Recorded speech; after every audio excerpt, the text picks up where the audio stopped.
মুখে মুখে ইনশাল্লাহ জিতাই দেবে।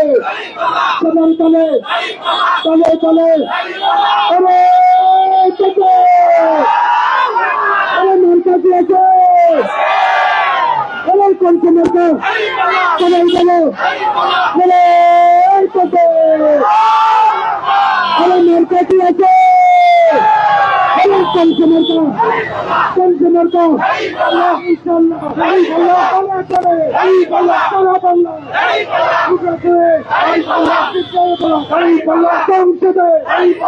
ইনশাল্লাহ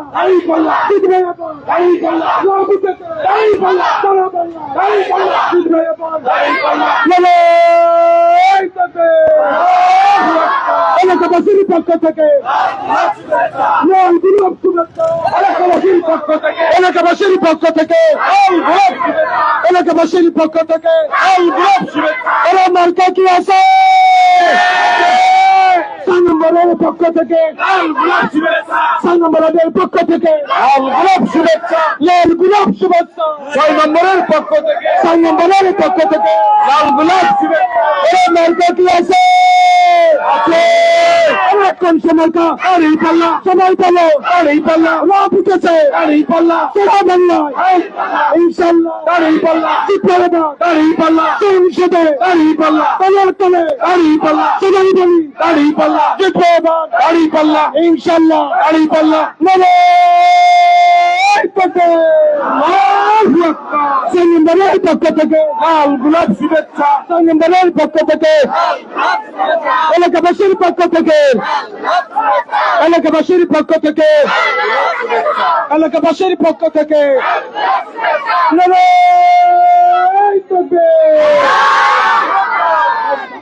কথা বলবে তো মাইক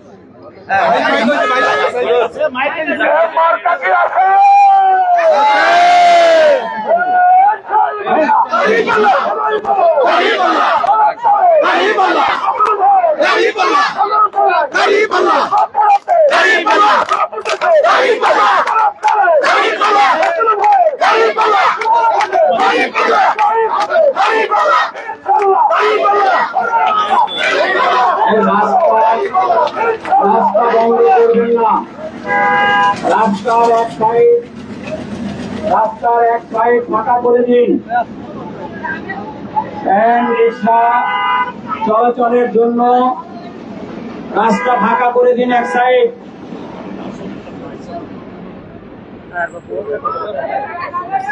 স্বেচ্ছাসেবক ভাইরা যদি জ্যাম থাকে সামনে এটাকে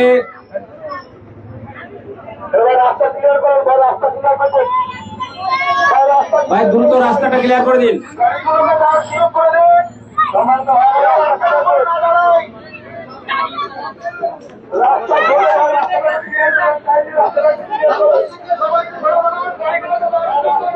সামনের গাড়িগুলো একটু সামনেন। এর পাশে জ্যাম হয়েছে, আপনারা সামনের গাড়িটা লাভলু ভাই সামনে গাড়ি টান দেন। ওই পাশে ভ্যানগুলোকে আপনারা কারা আছেন ভ্যানগুলোকে সরাই দেন। সামনে যান, সামনে যে ভ্যানগুলো ক্লিয়ার করে দেন। আলহামদুলিল্লাহ রাব্বিল আলামিন।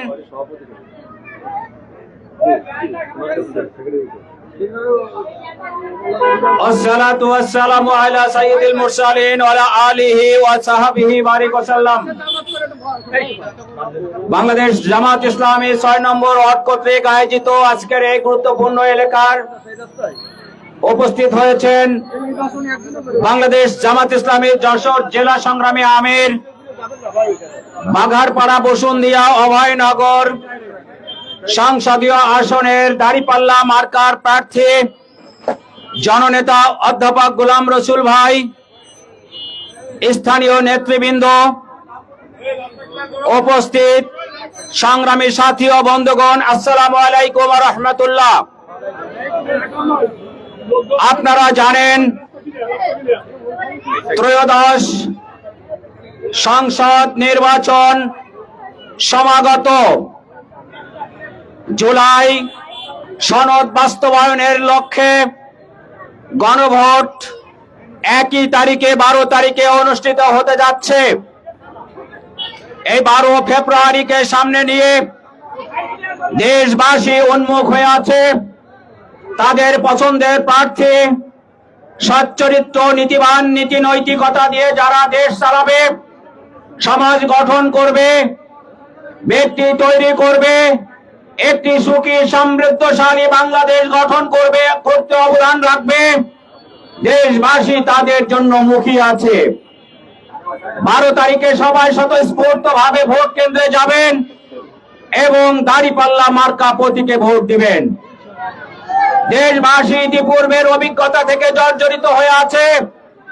তারা অনৈতিকতা দেখেছে, তারা লুটপাট দেখেছে, জনগণের সম্পদ আত্মসাৎ করতে দেখেছে, জনগণের সাথে কথা খিলাপ করতে দেখেছে। তারা কথা বলেছে একটা, কাজ করেছে আরেকটা। দেশবাসী আজকের সেই অভিজ্ঞতা থেকে তিক্ততায় পর্যবসিত হয়ে আছে। প্রিয় উপস্থিতি, সুতরাং আজ প্রকাশ্য দিবালোকের মতো স্পষ্ট হয়ে উঠেছে, সৎ নেতৃত্ব ছাড়া, যোগ্য ব্যক্তিত্ব ছাড়া, ক্ষুধাভীরু ইমানদার ব্যক্তি ছাড়া এ দেশের কল্যাণ হবে না, এ দেশ সুখী সমৃদ্ধ হয়ে উঠতে পারবে না। সুতরাং আজকে ঐক্যবদ্ধ ভাবে আমাদেরকে সিদ্ধান্ত গ্রহণ করতে হবে। প্রিয় ভাইয়েরা, জাতীয় ঐক্যবদ্ধ ভাবে সরকার গঠিত হবে, তা না হলে ভারতের আধিপত্যকে ঠেকানো মুশকিল হয়ে যাবে। এই জন্য আমাদেরকে সিদ্ধান্ত নিতে হবে। আমি কথা লম্বা করতে চাচ্ছি না, আমাদের নেতৃবৃন্দ আছেন, বিশেষ করে আমাদের প্রার্থী জননেতা অধ্যাপক গোলাম রসুল ভাই উপস্থিত হয়েছেন। আপনারা তার মুখ থেকে মূল্যবান কথা শুনবেন। এখন আপনাদের সামনে বক্তব্য পেশ করছেন যশোর জেলা বাংলাদেশ ইসলামী ছাত্র শিবিরের সংগ্রামী সভাপতি জননেতা আশিকুজ্জামান। জননেতা আশিকুজ্জামান আপনাদের সামনে বক্তব্য পেশ করছেন।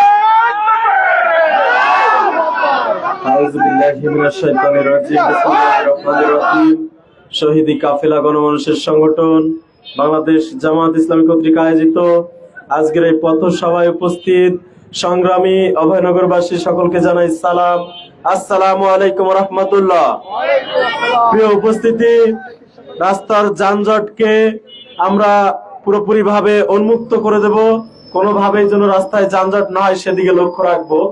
শুধুমাত্র একটি কথা বলতে চাই, আগামী ত্রয়োদশ জাতীয় সংসদ নির্বাচনকে সামনে রেখে আজকে জনমানুষের অন্তরে যে আকাঙ্ক্ষা তৈরি হয়েছে, বাংলাদেশ আগামীতে একটি ন্যায় এবং ইনসাফ ভিত্তিক বাংলাদেশ গড়তে দেশের জনগণ বদ্ধপরিকর। প্রিয় উপস্থিতি, সেই লক্ষ্যকে সামনে রেখেই বাংলাদেশ জামায়াত ইসলামীর মনোনীত প্রার্থী ব্যতীত আমার মনে হয় অন্য কোন প্রার্থী জনগণের এই আকাঙ্ক্ষা পূরণ করতে পারবে না। সংগ্রামী উপস্থিতি, তাই আপনাদের মাঝে আমাদের উদারত আহ্বান থাকবে, এখানে গণমানুষের সংগঠন বাংলাদেশ জামায়াত ইসলামীর সংগ্রামী আমির, যশোর জেলার সংগ্রামী আমির, সাবেক ছাত্র নেতা প্রফেসর অধ্যাপক গোলাম রসুল স্যারকে এখানে মনোনীত প্রার্থী করা হয়েছে। ওনার ভিতরে যে গুণগুলো রয়েছে, আপনারা যদি কোন রকম তার দোষ ত্রুটি খুঁজে পান, তাহলে আমরা বলবো প্রার্থী হিসেবে নয়, ভাই হিসেবে তার ভুলগুলো শুধরে দেবেন।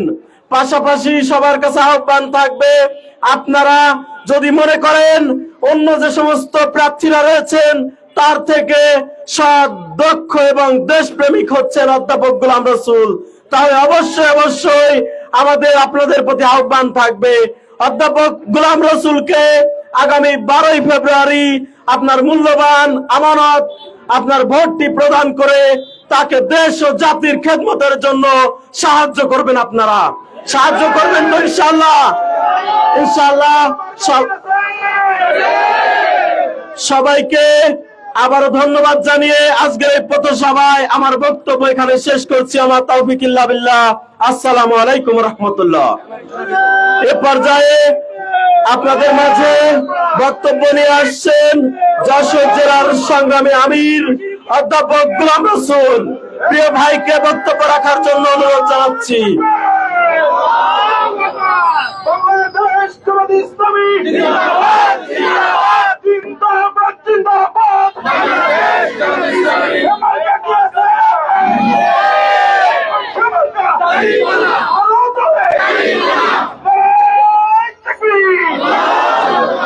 বিসমিল্লাহির রহমানির রহিম। বাংলাদেশ জামাত ইসলামী আমাদের আজকে শাহী মোড়ে এই পথ সভায় উপস্থিত জামাত ইসলামীর নেতৃবৃন্দ, ছাত্র শিবিরের নেতৃবৃন্দ, সংগ্রামী জনতা, আসসালামু আলাইকুম ওয়া রাহমাতুল্লাহ। সংগ্রামী পৌরবাসী, নির্বাচন আপনারা সবাই জানেন, নির্বাচন আর দেরি নাই। 12 তারিখে নির্বাচন হবে। আমাদের মধ্যে যদিও নির্বাচনের শিডিউল ঘোষণার আগ থেকেই জাতির মধ্যে অনেক শঙ্কা ছিল, ভয় ছিল যে আদৌ নির্বাচন হবে কিনা, কিন্তু আজকে আমাদের কাছে সুস্পষ্ট বাংলাদেশের 18 কোটি মানুষ আগামী 12 তারিখে একটি অবাধ নিরপেক্ষ নির্বাচন দেখতে পারবে ইনশাআল্লাহ। আমি আপনাদেরকে বেশি কথা বলবো না, আমার ব্যক্তিগত পরিচয়টাও বলতে চাই। আমার নাম শুনেছেন, আমি একটি কলেজের শিক্ষক হিসেবে 30 বছর ধরে আমি শিক্ষকতা করছি। রাজশাহী বিশ্ববিদ্যালয় থেকে মাস্টার্স পাশ করেছি 96-তে, তারপর থেকে আমি কলেজে আছি। আমি ব্যক্তিগতভাবে ছাত্র জীবন থেকেই এই সংগঠনের সাথে আমি জড়িত। প্রায় 45 বছর ধরে আমি এই রাজনীতির সাথে জড়িত আছি। ইসলামী ছাত্র শিবিরের অনেক গুরুত্বপূর্ণ দায়িত্ব পালন করেছি।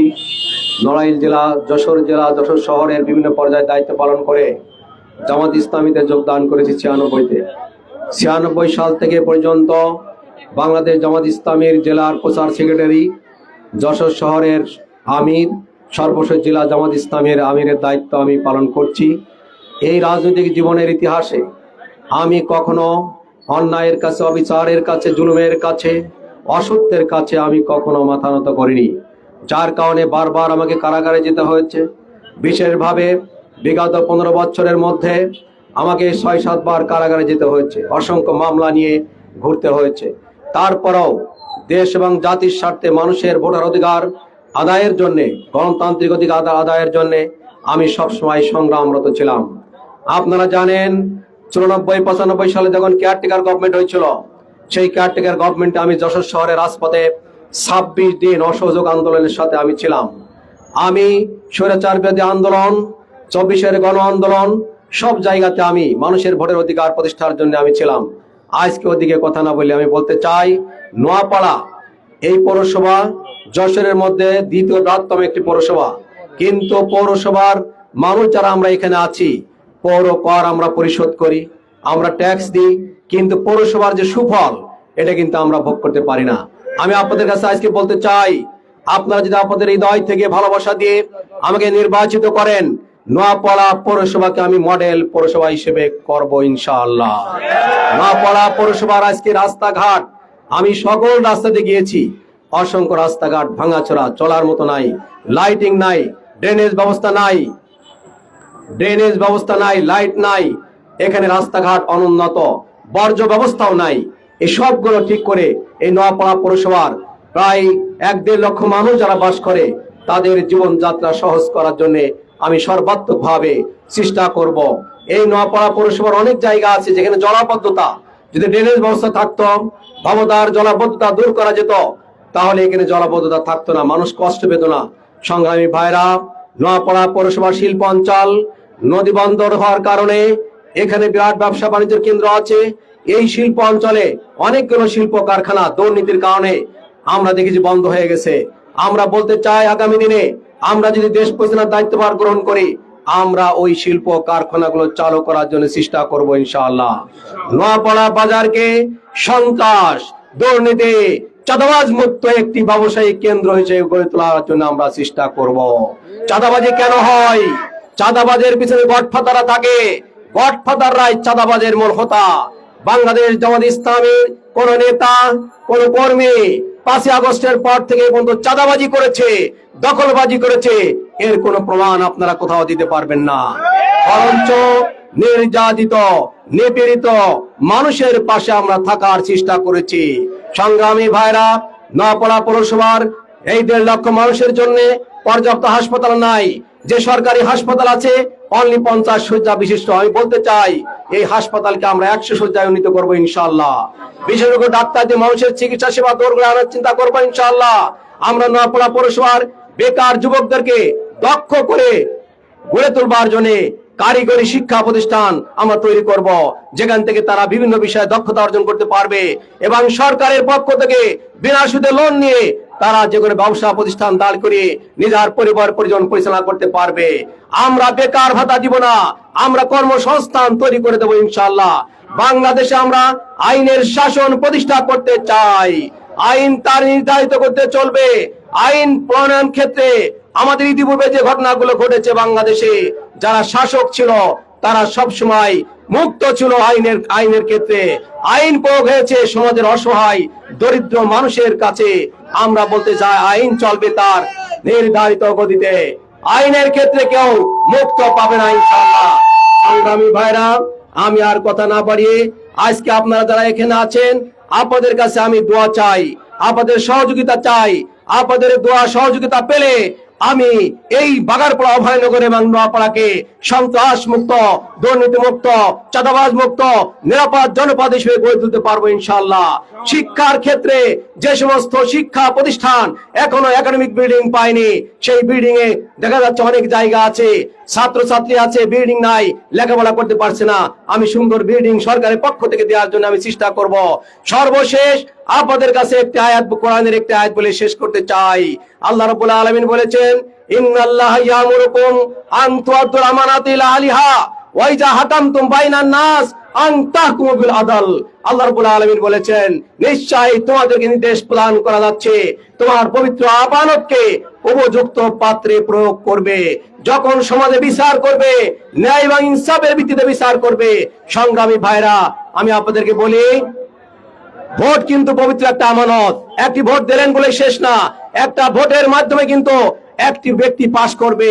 পাশ করার পরে সে যদি সমাজের মানুষের কল্যাণের জন্য কাজ করে, মানুষের পাশে থাকে, মানুষের উপকার করে, তাহলে সমাজের মানুষ তাকে স্বীকৃতি দিবে, আল্লাহর কাছেও সে জাযা পাবে। আল্লাহ রাব্বুল আলামিন যেমন বলেছেন কোরআনে, আল্লাহ রাব্বুল আলামিন পবিত্র কোরআনের মধ্যে বলেছেন, মাইয়াশফা শাফাতান হাসানাতান ইয়াকুন লাহু নাসিবুম মিনহা ওয়া মাইয়াশফা শাফাতান সাইয়্যাতান ইয়াকুন লাহু কিফলুম মিনহা। সূরা নিসার 85 নম্বর আয়াতে আল্লাহ বলছেন, তোমরা যদি কোন ব্যক্তিকে ভালো কাজের ক্ষেত্রে সহযোগিতা করো, নেতা বানাও, সমাজের মানুষের কাজ করে, মানুষের পাশে থাকে, মানুষের চিকিৎসা সেবা, লেখাপড়ার জন্য, স্বাস্থ্যের জন্য, জীবনযাত্রার মান উন্নয়নের জন্য মানুষের কাজ করে, আল্লাহর কাছে আখিরাতে সে জাযা পাবে। মানবতার কল্যাণ, মানুষের সেবা হচ্ছে সব থেকে বড় ইবাদত। আবার যদি তুমি এমন একজন ব্যক্তিকে নেতা বানাও তোমার সমর্থন দিয়ে, তোমার ভোট দিয়ে, যে ব্যক্তি দুর্নীতি করবে, চাঁদাবাজি করবে, রাষ্ট্রের অর্থ চুরি করবে, আখিরাতে তোমাকে আল্লাহর সামনে অবশ্যই জবাবদিহির সম্মুখীন হতে হবে। সংগ্রামী ভাইরা, আমি রাজনীতি করতে এসেছি সরকারের অর্থ জনগণের কাছ থেকে চুষে নিজে পকেটে ঢুকাবার জন্য নয়। আমি এসেছি, আমাকে যেভাবে দেখেছেন, আমার নিজের নামে এখন কোনো একটা জমিও নাই। আমার একটা বাড়ি আছে, যে বাড়িটা আমার ওয়াইফের করা, আমার নামে কিছুই নাই, আমার সব ফতর। আমাকে যে অবস্থায় দেখেছেন, আগামী দিনে নির্বাচিত হওয়ার পরে 5 বছর পরে আমাকে সে অবস্থায় পাবেন ইনশাআল্লাহ। আমি বলতে চাই, একজন এমপি যখন চলে যায়, তার 100 ঘন্টা দেখবেন ব্যাংক ব্যালেন্স, ব্যাংকের অ্যাকাউন্ট নাম্বার, তার দেখবেন 500, 700, 1000 বড়ি সোনা, শত শত বিঘা জমি, তার বাড়ি এবং গাড়ি। এইটার জন্য বাংলাদেশে এমপিগিরি করার জন্য আমরা আসিনি, আমরা মানুষের সেবা করার জন্য এসেছি। আমরা বিশ্বাস করি, এক মুঠো গম যদি চুরি করা হয়, 1টি টাকা যদি চুরি করা হয়, কিয়ামতের কঠিন ময়দানে আখিরাতে আল্লাহর সামনে আমাকে জবাবদিহি করতে হবে। সম্মানিত ফামান উতিয়া কিতাবাহু বিয়ামিনিহি ফাসাউফা ইউহাসাবু হিসাবা ইয়াসিরা। আল্লাহর বলেন, সুস্পষ্ট বলেছেন, কিয়ামতের কঠিন ময়দানে, ইহকালীন জীবনে যে আল্লাহর পথে থেকেছে, কিয়ামতের কঠিন ময়দানে তার আমলনামা তার ডান হাতে দেওয়া হবে, তার হিসাব সেদিন সহজ হয়ে যাবে। আবার যে ব্যক্তি দুষ্কৃতিকারী ছিল, অন্যায় করেছে, অবিচার করেছে, মানুষের উপরে জুলুম করেছে, নির্যাতন করেছে, তার আমলনামা দেওয়া হবে বাম হাতে, সেদিন তাকে জাহান্নামের মধ্যে নিক্ষেপ করা হবে। এই বিশ্বাস আমরা করি। এই বিশ্বাসের জায়গা থেকে আমরা বলতে পারি, মানুষের কোন অবিচার, অত্যাচার, জুলুম, কাউকে কটু কথা বলা, কারো হক নষ্ট করা, এটা আমরা কখনোই করব না ইনশাআল্লাহ। আমরা মানবতার পাশে থাকবো, আপনাদের পাশে আছি, আপনাদের পাশে থাকবো। আপনাদের কল্যাণের জন্য আমরা কাজ করতে থাকবো। আসুন আগামী 12 তারিখের নির্বাচনে ন্যায় ইনসাফের প্রতীক আছে দাঁড়িপাল্লা, দাঁড়িপাল্লায় ওজন করে সকল মানুষের অধিকার বুঝে দেবো ইনশাআল্লাহ। আগামী দিনের যদি দাঁড়িপাল্লার বিজয় হয়, বাংলাদেশের বিজয় হবে। দাঁড়িপাল্লার বিজয় মানে 18 কোটি মানুষের বিজয়। আগামী দিনের দেশ দাঁড়িপাল্লার দেশ, আগামী দিনের দেশ ন্যায় ইনসাফের পাল্লা, দাঁড়িপাল্লা প্রতীকের দেশ। তারুণ্যের প্রথম ভোট দাঁড়িপাল্লার পক্ষে হোক, যুবকদের প্রথম ভোট দাঁড়িপাল্লার পক্ষে হোক। সব দলের দেখা শেষ, দাঁড়িপাল্লার বাংলাদেশ। সবাইকে ধন্যবাদ। আসসালামু আলাইকুম ওয়া রাহমাতুল্লাহ।